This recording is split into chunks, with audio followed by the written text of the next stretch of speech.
Hello, everybody, and welcome to this Holy Tish virtual live stream. Before we introduce our guest, this is our third live stream here on YouTube, and there will be more to follow. We are Holy Tish, which is an event and content platform centered around the future of food. Our next big event is going to be the Future Food Convention on the 16th until the 18th September. My name is Joella, and this is my colleague Clara. Hello, and today we have a very special guest all the way from London. Hello, Carolyn Steel, and welcome, and thank you for being here today. Carolyn is the author of two books, namely Hungry City and just recently published Sitopia, How Food Can Change the World. And actually, we met Carolyn in Italy, where she was our professor at the Slow Food University. And we're very enthusiastic and inspired by her topics, but also by her as a person. So we're very, very happy to have you here today, Carolyn, and especially to have you at our convention in September. And we're excited to discuss with you today how we can change the world through food. Welcome, and again, thank you for taking the time for being here. And before we go to discussion, please, you're the expert. Please introduce yourself a little bit and, of course, your connection to food, Carolyn. Well, thank you very much indeed. It's a great pleasure to be here. And it was also a great pleasure to meet you at the Slow Food University in Palenzo. It's a wonderful place. Thank you for your very kind introduction. And yes, I did manage to bring out a book the week the global pandemic was declared. It's called Sitopia. There's a bit of a time delay on the kind of the camera here, so I'm just going to hold it here and hope you can see it. But it's called Sitopia, How Food Can Save the World. And Sitopia is a word that I invented actually about 15 years ago. It just means food place. Again, if I try and show you the cover here, it's sort of it's from the Greek word sitos for food and topos for place. And the reason I invented this word is that I was actually at the end of writing another book, my first book, Hungry City, which I have the original copy of here. And basically this book, I was exploring how cities are fed and how cities have been fed through history. And basically, you know, what it took to feed a city and how that really has shaped the feeding of cities has shaped civilization. And well, if I start telling you why I wrote that book, we'll be here for the rest of the afternoon. But basically, I wrote it because I was an architect. I am an architect, and I was, I guess, trying to inject kind of human life into the architectural and urban discourse. And I had the idea of describing a city through food. And that book took 7 years to write, and it kind of follows the journey of food through the city, from the land to the road, the market, the kitchen, the table or the eating place, wherever that is, the waste dump and back again. And at the end of that book, Hungry City, I guess, you know, I'd been now sort of researching it for about 7 years, and I'd realized that food is this enormous power, if you like, shaping our lives in many, many ways, some of which we're aware of. So obviously I'm constantly aware that I need to kind of eat fewer pies if I want to do my trousers up, but you know, also shapes our politics and our economics and our habits and our brains, the way we think, and our cities and landscapes and so on. It really shapes our world. And at the end of that book, I was actually researching utopia.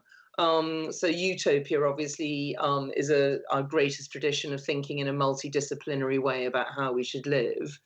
But I read somewhere that the you in utopia can either mean a good place or no place. And I remember finding this really depressing, because I thought, well, you know, this is our greatest tradition of thinking about the really big questions in life. You know, what is a good life? What is a good society? And it doesn't exist. So utopia is perfect and therefore cannot exist. And as I say, by then I'd really done a lot of research into how food shapes our world. And I thought, well, maybe we could have a word that means food place as a kind of practical alternative to utopia. And that was when I invented the word Sitopia. And as I say that, so the last chapter actually in Hungry City is called Sitopia. And so the book that I've written now is really exploring what that means, and what it means to use food not just as a way of seeing the world, but also as a practical way of shaping the world. And so that's what the new book does. And I can tell you a lot more about it, but I'll let you ask me another question, because I do have a tendency to talk in very, very long joined up sentences that never end. I think it's very interesting. In the beginning of the book, you write that however much food we produce, we always seem to need more. Well, this is the slightly controversial Malthusian proposition. So Malthus was a sort of famously gloomy 18th century, actually 19th century, sorry, English philosopher. And he basically had this proposition that, while food, and obviously he's writing, or maybe not obviously, but he was writing before, the major leaps in industrial food production. And he basically said that, the increase in food production is arithmetic, so it goes in a straight line, but the increase in population is geometric, so it sort of grows exponentially. And he says, however much food there is, basically the population will immediately kind of, expand and gobble it all up, and will always exceed the amount of food we can produce. And therefore, there will be famine. And he said, rather than have famine, we should actually limit our population size by other means. He's deeply controversial because he basically thinks poor people have too many kids. So, they should be the ones who voluntarily abstain from procreating. And also people say often that he was wrong because actually, he didn't predict the industrial food revolution and the fact that we're now able to produce a lot more food than he could possibly have imagined. But I would argue that he's yet to be disproved, because it is absolutely the case that, for example, the Haber-Bosch process, which some of our listeners or your listeners might know, is a sort of process by which we artificially fix nitrogen. And it is thought to be responsible for now feeding something like 40% of all the people on the planet. And the absolutely huge population explosion we've seen in the 20th century has been made possible by this process. But of course, the process involves the use of chemicals. And again, another huge long discussion that we could have. It's a short-term fix for producing a lot of food, because the long term is that the soil gets exhausted, and basically, so you then have an enormous population and exhausted soils, which is pretty much where we find ourselves now. So actually, I think Malthus is still in the game. His argument that we need to actually think sort of in a kind of clear-headed way about the relationship between population size and available resources is still entirely valid, even though, as I say, there are problematic aspects of his theory. Yes. One big aspect of our convention in September is the question: how will we feed 10 billion? What is your take on that? If this is not the way to do it, what would you suggest we do? Yeah, I mean, this is where I'm actually going to tell you a little bit more about my book, because one of the things that's really important, I think, and actually this book, because I am an architect and I think like an architect, it actually came from a drawing I did. And I am going to answer your question, but I'm just going about it a slightly circuitous way. This is the drawing from which my book came. And basically, can you see it? Yeah. I mean, enough. It's not a very good drawing, by the way, but it is the book. It is the drawing from which my book came. And I was trying to work out where food sits in our world. So I drew some food, a plate of food, and then a table around the food, and then people around the table, and I started drawing arrows saying connection, sharing and so on. And then I drew a cook figure, and I sort of wrote arrows saying things like nurturing, love, gratitude, question mark. So that becomes the space of the home, if you like, or also of our individual food culture. And then where did the food actually come from? Well, the cook bought it from somewhere, a market, a supermarket, or whatever. So you then get more connections, saying things like knowledge, and transfer and exchange and economy and trust. Mm-hmm. So then the question is, where does the market sit? Well, it sits in the city. Where does the city sit? It sits in the countryside. Where does the countryside sit? It sits in nature. And where does that sit? That sits in the universe. So actually, that is the structure of my book. It goes from a plate of food out to the universe in 7 chapters. And the reason I say that is because when you say, how are we going to feed 10 billion people? I'm going to say that's the wrong question. And why am I going to say that? Because again, if you look at this drawing, you can see that, you know, our direct experience of food is here. You know, this is what most people know about. It's kind of eating. It's all of us do, you know, and then maybe a third or a quarter of us cook, and, you know, and so on, so on. And the further out you get, the fewer and fewer of us do anything until, you know, get to the countryside where the farmers are producing the food, and pretty much, you know, 2% of us are doing it. So that it's important to understand that any change that we make in the way that we eat or the way that we feed ourselves affects everything. You know, it's not just what are the farmers going to do, it's kind of, you know, it's what are we going to do as eaters and consumers? You know, what are the cooks going to do to affect how we eat? How is the market going to affect what we can buy and what we should buy? How are politicians going to feed into that question? And then, of course, the really critical question of what are we going to do on the land, which is not just a question of what are the farmers going to do, but it's how do we as a society inhabit land? And so in summary, the correct question, in my view, is the utopian question, which I use food to ask. And that question is, what is a good life? So what vision do we have? I've got a slightly better, I mean, that was the original drawing I did. I've got a slightly better version of it that's a bit more legible, you know, that shows you, you know, it's actually the question of how we see society and how we want to live on the landscape, how we want to share, what makes us happy. You know, all of these things are critically important to that question. And so I think through food, the job that we have now is to ask the question of what a good life of the 21st century actually looks like. And it seems very clear to me that, coming back to your 10 billion people, the good life that we imagine can't involve endless consumption, which is what the good life that we've pretty much been leading for the last kind of, shall we say, 250 years. You know, in other words, the industrial capitalist idea of a good life is over. You know, we can't do that anymore. And therefore, interestingly, you know, if you ask the question, what is a good life? I mean, I would say that actually lockdown is showing us a lot of the answers to that. It's finding happiness kind of where you are and in what you have to do on a daily basis in order to live.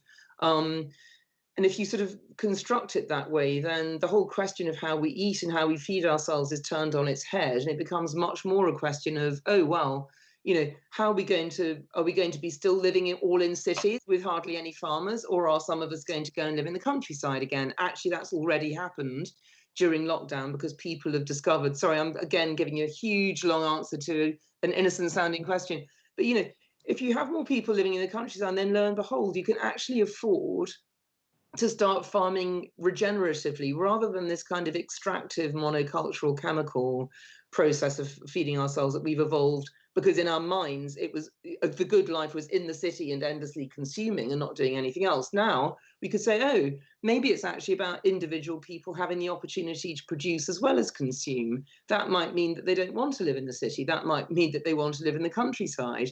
So every stage of this kind of, as I say, I mean, you can draw society any way you like, but the point is that, you know, at whatever scale you're asking the question, you know, you have to have in your head all the other questions as well.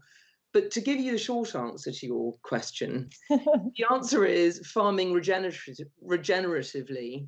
And that means working with nature, not against it. That means working with soil to build up soil and biodiversity and not to eradicate them. And it means paying more for food, by the way, but we're paying for food anyway. I mean, a really important thing to say is that there is no such thing as cheap food. We've just created that illusion by externalizing the true costs. And by the way, by doing that, we're killing ourselves and killing the planet. So it's farming regeneratively, it's reinvesting the true value of food in food, and it's by having a new conception of a good life, last but very much not least. Do you have the feeling that, as you said before, that COVID-19 might be now a time where it's all crazy and stuff, but now there would be the chance to really revolutionize or starting a revolution and the change of how we eat or how we buy our food, or as you said, moving maybe to the countryside or spend more time in nature? Yeah, I mean, I think it's already happening. And I mean, I do recognize, by the way, it's very important to say this, that it's only happening for a small group of society. You might say, I mean, if this is the full spectrum of society and, you know, very rich people are up here and very poor people are here, maybe this group before lockdown were kind of baking their own sourdough and going to farmers markets and, you know, generally doing all that stuff. Maybe now a sort of double that number has kind of come into play. So a chunk of the middle classes, if you know, I mean, I live in a very class-ridden society, unfortunately, but you know, there is a vast majority of people who are just having absolute hell in lockdown and just cannot, you know, they're going to food banks. I mean, so this is not a rosy overall picture. However, I do think that the expansion of this upper end, and it may be bigger than I'm indicating, I don't know how big it is, but it does seem to be. There's a recent survey in the UK, for example, and they found that only 9% of people interviewed wanted life to go back the way it was before lockdown.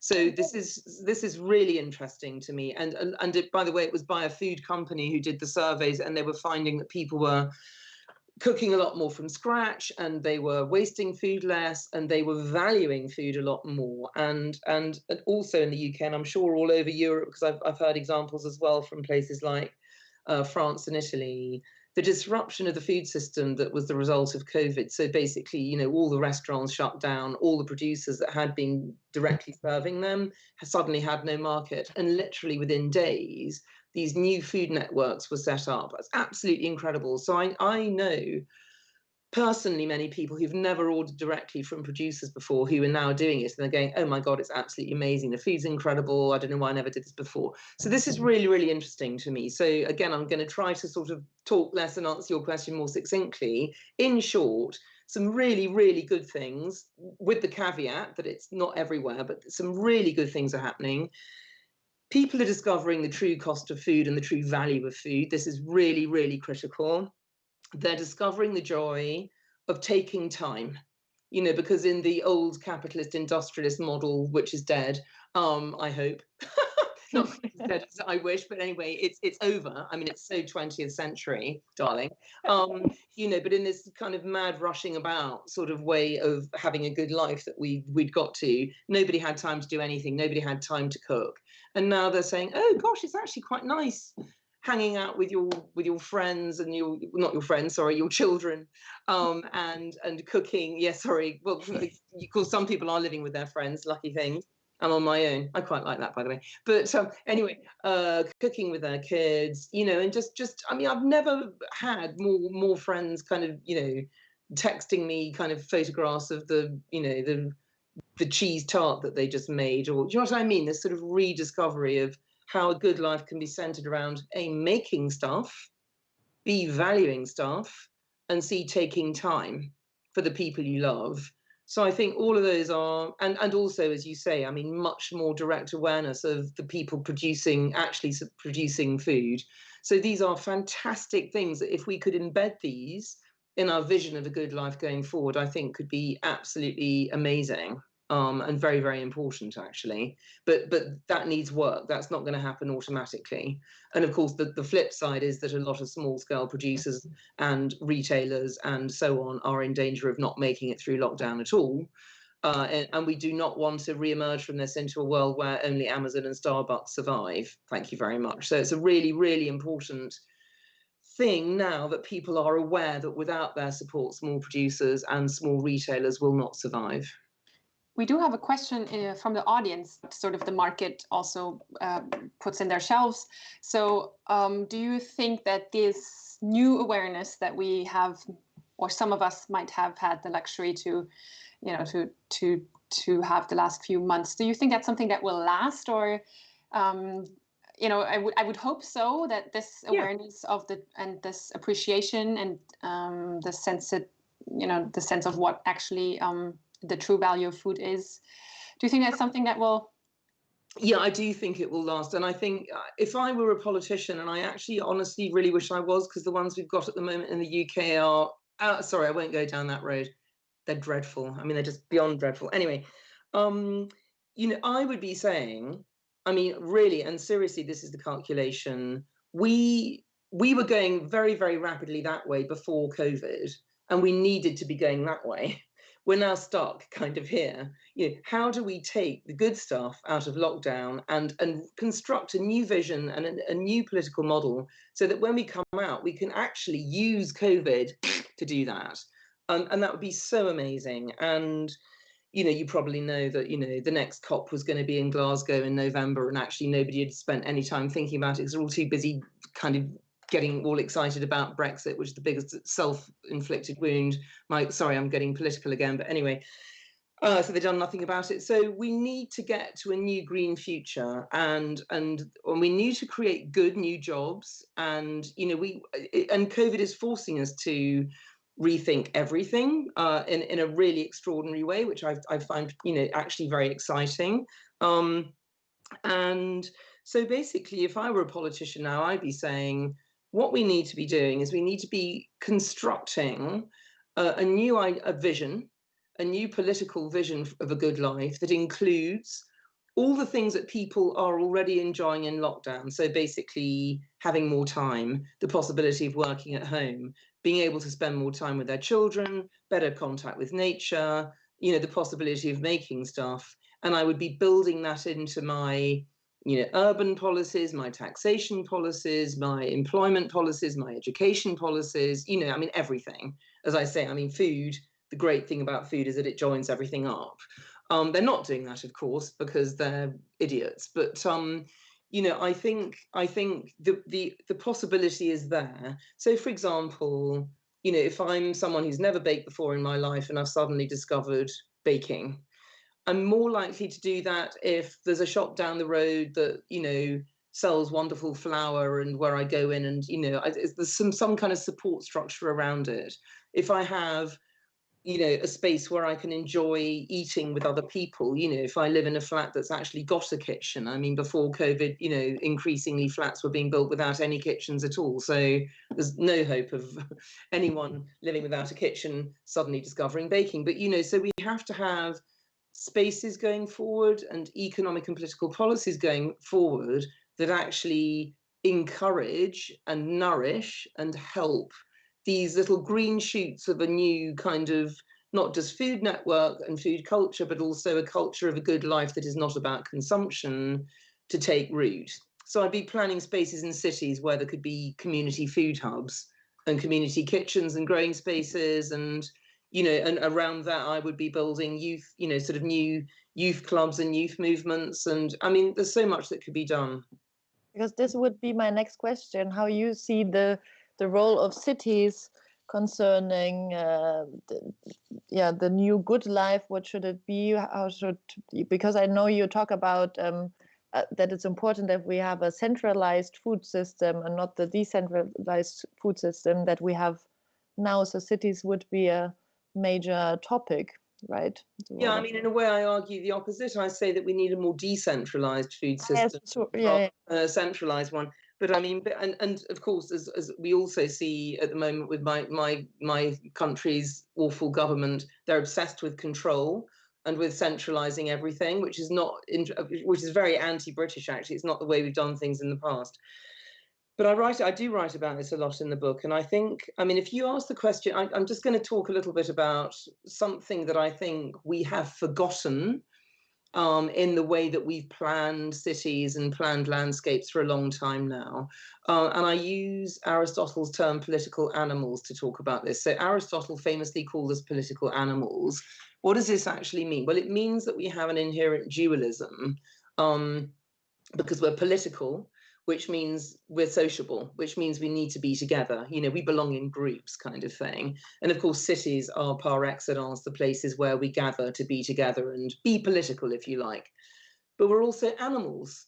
So this means that we need nature, and it means that our sustenance comes from the natural world.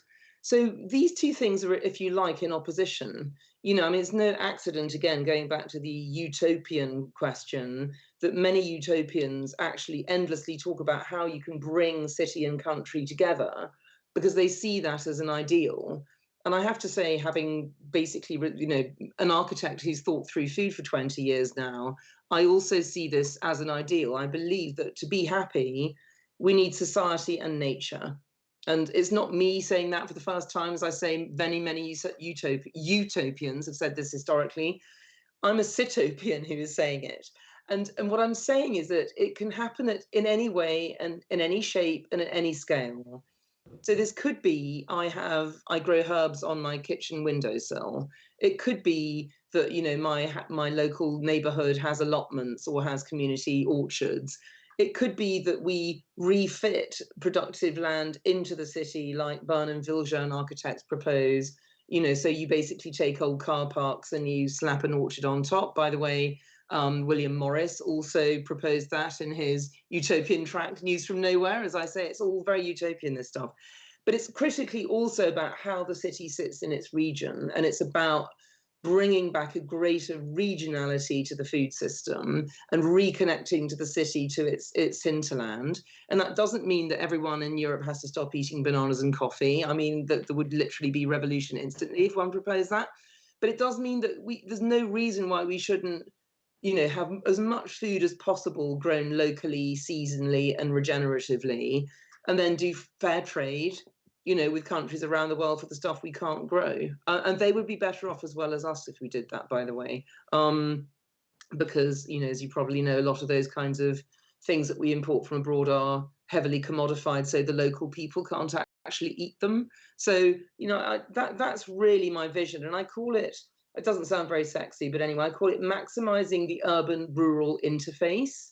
So basically, if that's the city and that's the country, you know, you can either have, you know, what I call the fried egg model, which is the city is a kind of the yolk of the egg surrounded by white, or you can have a star-shaped city, you know, where the countryside comes into the city, as Patrick Geddes proposed, or you can post-fit existing cities with farm, or you can do the garden city thing, which is take lumps of city and dump them in the countryside, have a dense blob, and then, you know, evolve a new ecosystem that way. I mean, there's an infinity of ways of doing this, and they're all good. And how far are they actually, you know, I mean, the cities that we have, they're built now and we live in them, and there's no way around them anymore. So, and how far are cities even compatible for producing food with what we have? And then maybe, you know, in the future, our politics or city councils will sort of have that idea of an urban gardening more when they build new buildings and quarters. But and how far are our cities even built to have food production I mean, in them? I think the answer is, in most cases, surprisingly compatible is the answer to that. And there's huge amounts of latent open space in most cities that is just car park, or it's verge, or it's, I mean, I don't know, well, I'm sure you do have them in Germany, but we specialize in the UK in housing estates in kind of lawn, you know, where absolutely nothing happens at all, except people maybe train their kind of guard dogs at night, you know. So, I mean, there's an infinite amount of latent space in the city to grow what used historically to be grown in the city, which is basically fruit and vegetables. You know, you're never going to feed a city from within itself. And I also should explain this. This is what I call the urban paradox. And the urban paradox is that we think of ourselves as being urban, but actually, because we're animals, we really dwell in nature. You know, so the city, in fact, is just a sort of something that we've made. I often call cities human nests, because I think that sort of conveys better the fact that they're really organic entities, and they sit within the bigger natural world. And that's where we really live, because we are organic. So there is that. But on the other hand, you know, cities and countryside co-evolved. So cities have always been fed from a place called the countryside, which is its productive hinterland, if you like. And, you know, a city like London, for example, I mean, its productive hinterland is probably something like 200 times the the surface area of the city itself. So you're not going to, well, let's put it, you would really struggle to put that inside London. In fact, you couldn't. So I think fruit and vegetables, you know, make the most sense to grow locally and seasonally. Also keeping animals like pigs and chickens, because they can be fed on our food waste. Again, historically, that's exactly what happened. And then, you know, the rest of it, the kind of the grain, you know, the nuts, the berry, well, nuts, of course, you can bring in the city. So orchards can become in the city. But I mean, the kind of the big scale stuff, the grain, the legumes, and the animals that we are going to eat. And it's important to say that, going back to your earlier question of how we're going to feed the 10 billion, the other answer is by wasting a lot less food and eating a lot less meat and dairy. In fact, if we halve the amount of meat and dairy we eat and we halve our food waste globally, then we could feed the world, as it currently stands, 80% organically without increasing the amount of existing farmland. And that's a really, really useful statistic to know, and a very hopeful one, I think. And by the way, the gap is to do with nitrogen. And we could close that within 10 years if we actually invested research into how to do it. We don't do this at the moment because we're too focused on the chemical model. But so, you know, the answer is there's huge latent fertility in the city, but importantly, in city regions, there's massive latent possibility, because most city regions these days don't feed their cities. They used to, but now they probably grow, you know, soy or corn oil, or, you know, they grow some commodity crops that don't feed their local city at all. So that's crucially what we could bring back. And I think, you know, probably that's the most important scale of action that we could bring in now, is at the city region level. I have one question from my father, because he's always watching and sending me texts then. Is he a farmer? No, he's not a farmer. He's an economist. No, he's a sociologist. Oh, okay, interesting. Yeah. And he's wondering because how we can bring to people these kind of change. So how can we implement to people who are not foodies or someone else? How can we tackle them to? Yeah. It's a really important question, and it's why I keep flashing this drawing at you, because it all kind of begins here, really. This is where we learn how to eat. You know, our parents teach us how to eat, and we inherit what's called food culture. You know, and historically that used to be very regionally based. I mean, for obvious reasons, because basically you kind of have to eat what you can produce locally if you don't just have a model where you basically import it from anywhere. And of course, we've totally lost this now in the industrialized world. Most parents don't cook regularly for their kids. You know, we are bombarded with adverts telling us that what we really want to eat is fast food and cereals, you know, full of 50 spoonfuls of sugar. And it's a real problem. So, I mean, the short answer to how we change this is, I think, with education and in schools, because the parents I mean, if you're already a parent, it's already too late. If you don't know about food now, I'm afraid it's too late.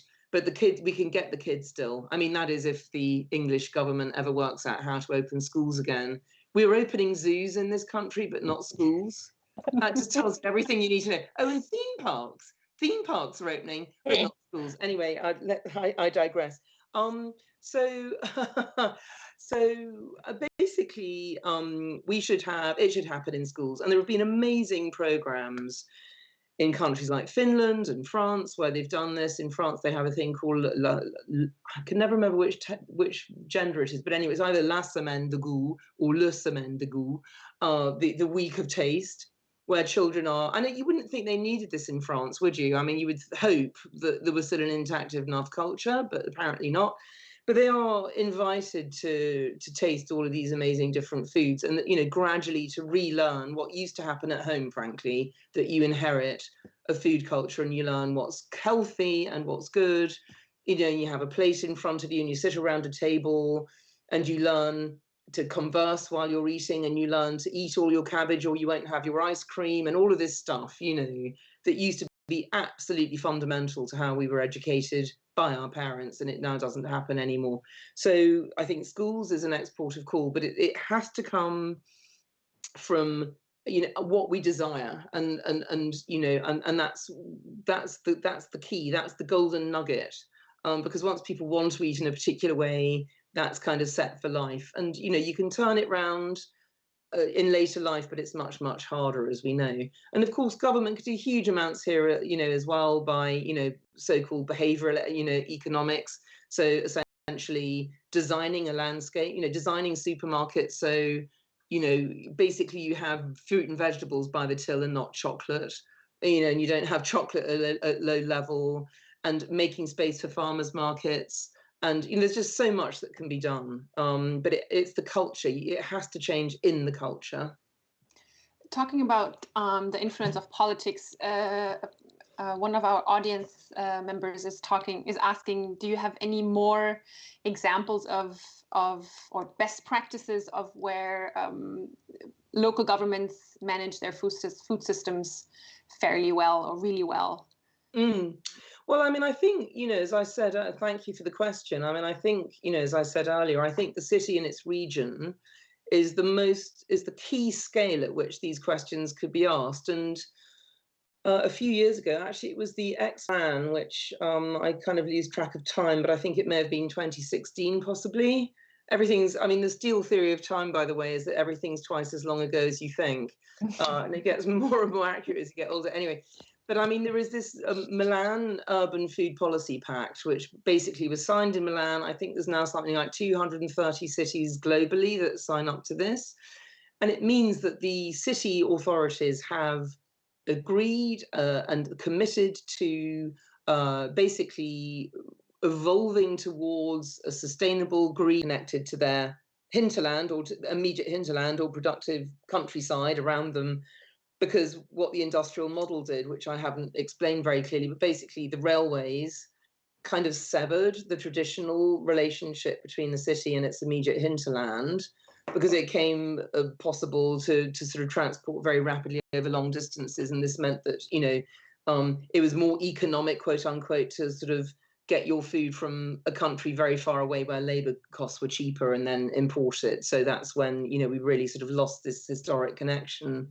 But, so there's about 230 cities that are committed to, for example, in schools and prisons and hospitals and other sort of, institutions run by the city, to having organic food, to having healthy food, to sourcing as much of it as they can from the region, which means eating seasonally.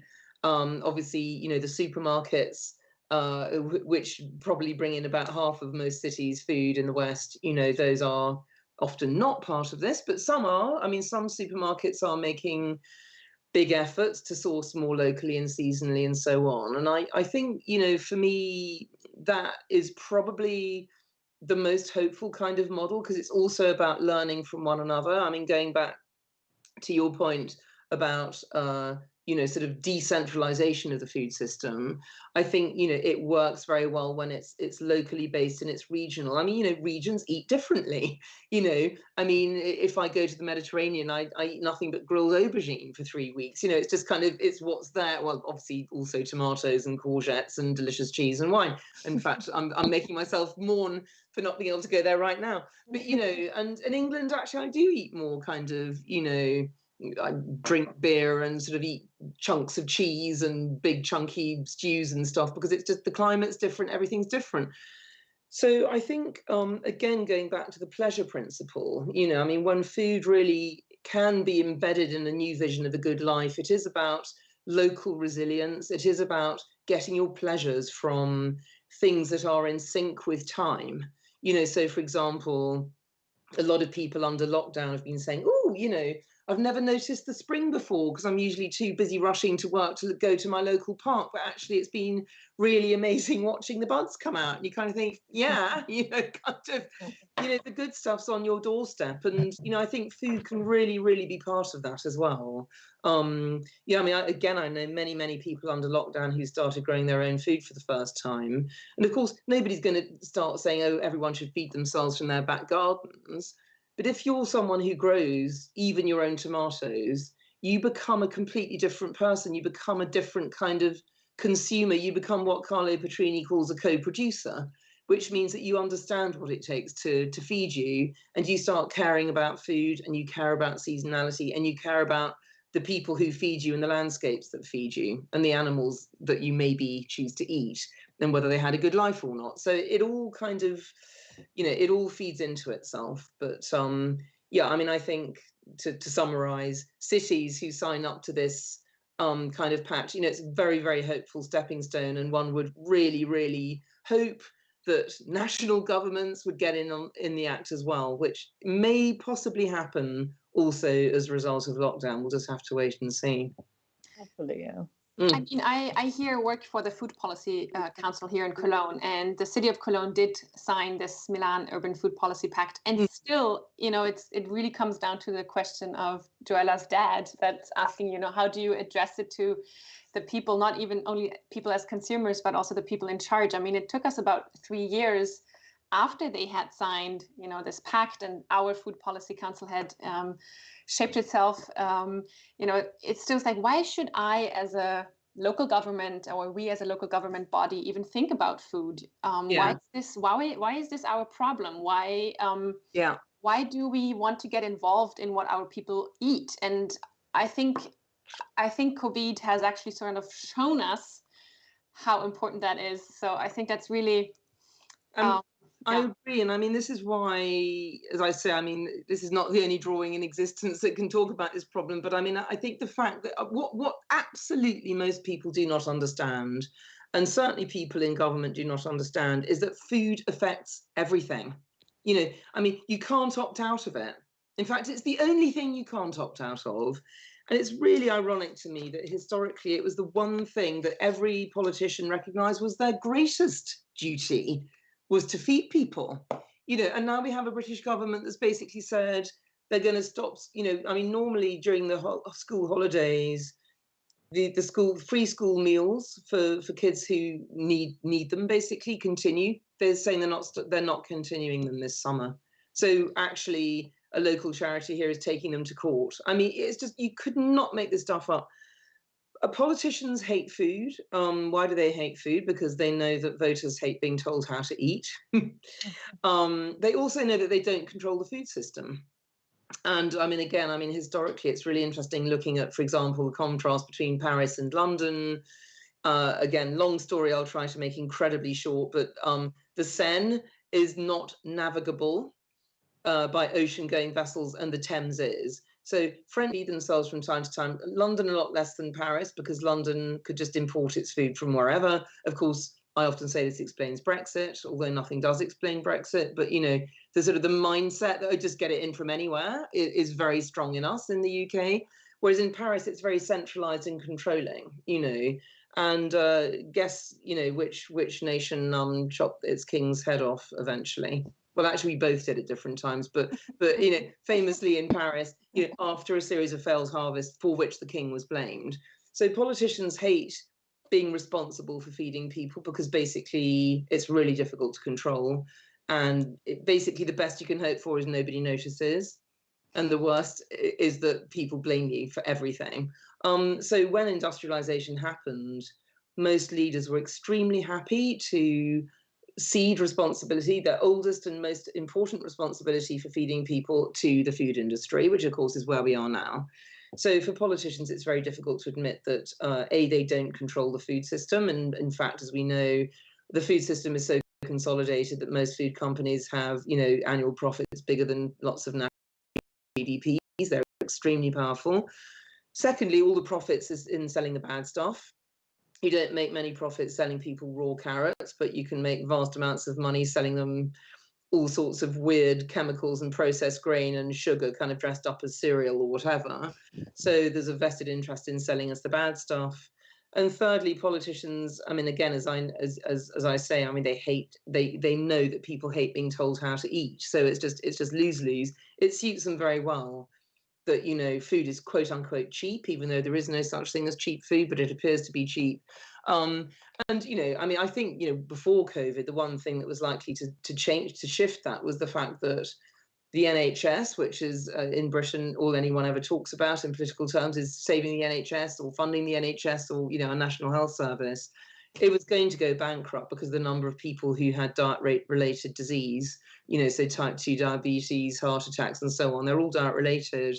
And it's very interesting, again, that, you know, under COVID, the people who have the underlying health conditions that make them very susceptible to COVID are all diet related too. So there's win-wins to be had here, but we have to kind of turn it all on its head and sort of say, instead of letting people eat cheap food, which is basically killing them and killing the planet, you have to kind of admit that, you know, you got it wrong and turn it on its head and say, actually, we're going to really make it easy for you to, you know, bake bread at home and eat raw carrots or cook carrots.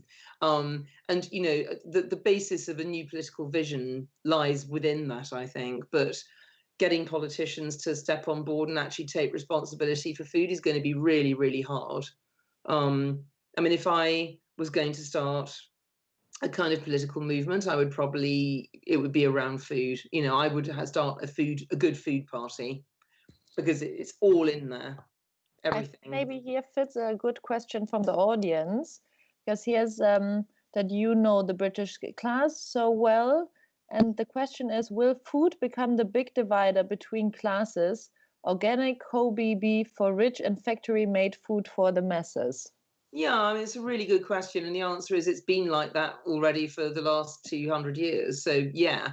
And actually, COVID's going to make it worse, because it's increasing inequality. Because, of course, you know, as I said earlier, middle classes are all discovering sourdough and pickling, and people who are kind of working on 0 hours contracts are queuing up at food banks. So already, you know, it's massively increasing inequality. And the second thing to say is basically that, you know, unfortunately, because governments look for silver bullet solutions, you know, when they come out of this, they're probably going to go to all the big players. I mean, they already are. I mean, Rishi Sunak, who's our chancellor in the UK, basically he tweeted a couple of weeks ago, just what we've all been waiting for. Nando's are reopening. What? You know, there's so many levels on which that's wrong. But no, unfortunately, that's true. And of course, in the UK, we're trying to do a trade deal at the moment with the USA, I mean, which has the worst, most destructive, most unhealthy food system in the world. And tragically, I mean, literally going through Parliament today, in fact, is the agriculture bill, where the government has refused to underwrite, you know, maintaining our current food standards, because they know the Americans are going to demand that we basically sink to American levels. Now, I mean, that food is food you do not want to eat on ethical levels, on ecological levels, on health levels. And of course, the government's arguing, oh, well, people can choose, but we know people can't choose. So this is where the government has an absolutely primary responsibility. And I'm really sorry to say, they don't get it.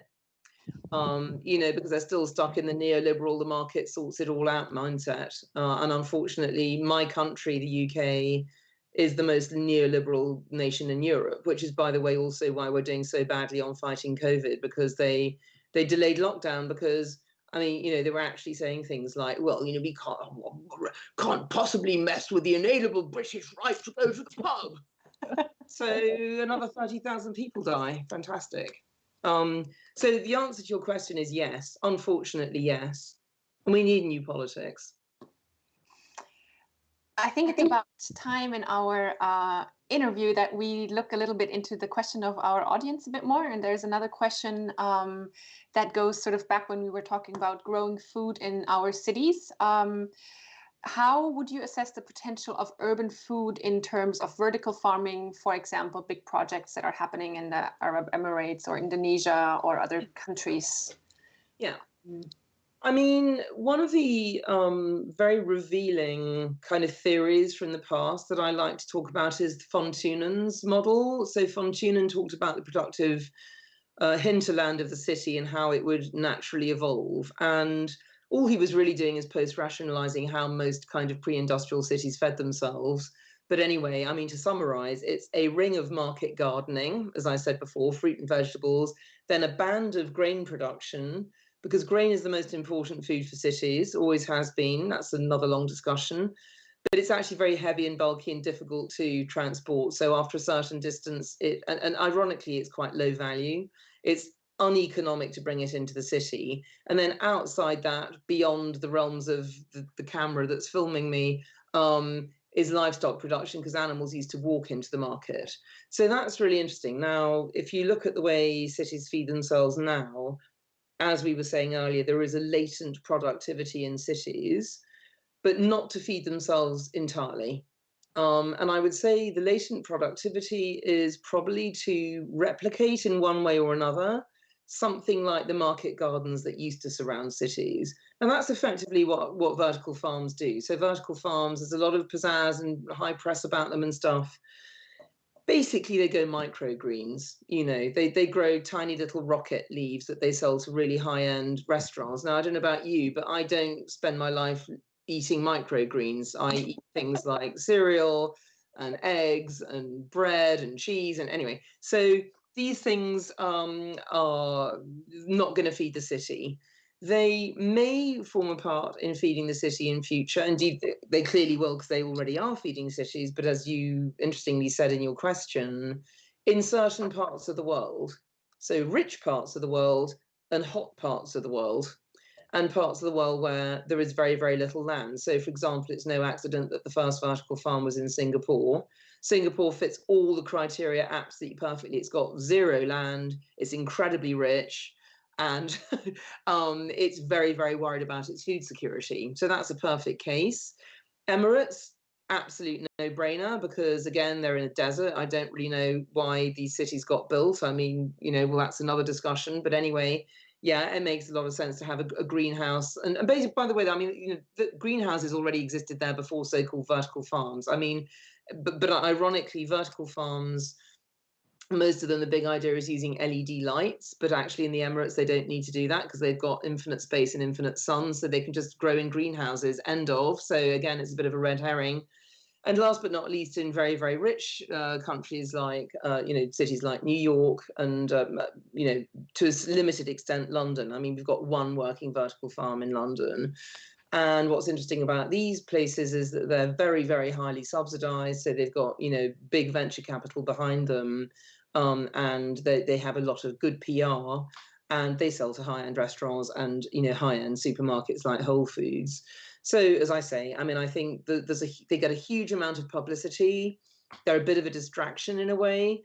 I mean, they're absolutely not going. And by the way, I mean, the guys who run Growing Underground, which is London's vertical farm, are totally lovely. I've met them. I mean, in fact, become friends with them. They're delightful, and they're under no delusions that they are, or what they do is going to eventually feed London. They just had a great idea for a business, growing microgreens in deserted tunnels under Clapham Common, which is what they do. So I think in a way it's a bit of an issue that they get so much PR and publicity. And I mean, I'm an architect in my background, as you know, so I basically, whenever I'm invited to go and do a crit, so-called, in an architecture school, I just do nothing all day but stare at vertical farms. And I disappoint most of the designers by saying, well, it's very nice, but actually it's kind of totally uneconomic what you're proposing. And you'd just be better to kind of design a nice kind of wholesale market where farmers from the countryside can come in and, sell their food in a food hub. It'd make a lot more sense, but they don't want to hear that. So I'm a bit cynical, but I'm not against them. I just think they get way too much PR and they're not really solving the problem. But that's often the discussion, going to new technologies and investing there a lot, or maybe change the way we did sometimes good stuff, but then, I don't know, went the wrong way or just... Yeah, it's a really, really important question. And I talk about it a lot in my book, Sitopia. In fact, I will tell you the story because for me, it was very formative. I was at a TED conference a few years ago. I hadn't actually spoken at it, but I was just invited to go, which is very nice. At the end of the conference, and I was sitting there, and this executive from Shell came up and introduced himself as an executive from Shell. And he said, do you have any good ideas? Because I came here looking for good ideas, and I've been here for a week now, and I haven't heard anything useful. And we're 7.5 billion people on the planet, and we're facing enormous problems. And I thought, wow, that's really weird, because I've also been here for a week, and I think I've heard loads of amazing ideas. But anyway, I thought of it. And his face just kind of went from incomprehension to eventually to anger. I mean, he just said, we don't have time for that. We have 7.5 billion. We must find solutions now. And I just thought, wow, this is just really so weird, because he wanted me to say algae. algae is the answer. Just that's going to solve everything. He was looking for a silver bullet, and I did the opposite. I actually said, look, it's complex, and we need to ask lots and lots of questions. And then, yes, there will be solutions that feed into that and technologies that feed into that. But unless we have a clear vision of the kind of life we want to lead, it's meaningless. So absolutely, it's right. I mean, I love technology, and I love the fact we're able to sort of be sitting all around the world and having a conversation right here and now. But that doesn't mean I don't want to cook for myself. It doesn't mean that I don't want to grow my own food. It doesn't mean that the things that really make me happy are beyond technology and actually exist without it. Contact with nature, friendship, love, meaningfulness, and actually I think we sometimes forget that what we need to allow for in life is meaning. So nobody can have a good life when they wake up in the morning and they're not going to do something meaningful with that day. And if you're a mother, you're going to do something meaningful because you're looking after kids. If you're a farmer, you're going to do something meaningful because you're going to grow food. If you're a cook, you're going to do something meaningful. But, if you're kind of working in an Amazon call center or something, you're doing something useful as well, but it's such a reduced version of what it could be. It seems to me we should be designing societies and economies that actually make as much meaning for as many people on a daily basis as possible. And actually technology often gets in the way of that because it replaces what could be a good life. And I mean, farming is a classic example of this. Many people actually want to farm, believe it or not. It's a vocational occupation. I know people who are desperate to farm. They can't get land and they can't earn money because we expect food to be cheap and because rich people own all the land. So we need land reform and we need to pay the correct amount for food. Again, there's been sort of a food revolution in my country over the last 20 or 30 years. We had a highly, highly industrialized food system. And then people working in the city, kind of, gambling with other people's money and getting incredibly rich, sort of had burnout at the age of 40 and suddenly thought, I want to kind of move to Yorkshire and have a goat herd and make cheese. And they discovered a good life, which actually was not getting super rich, but was just working with nature and producing something beautiful and making people happy. So I think it's really important that, we remember with technology that it is only a tool. It's only serving us, and it should only be in the service of making us, by which I mean, by the way, all of us, happy, and also in a way that doesn't destroy all the other life forms on Earth, so it's which of course technology has given us the power to do.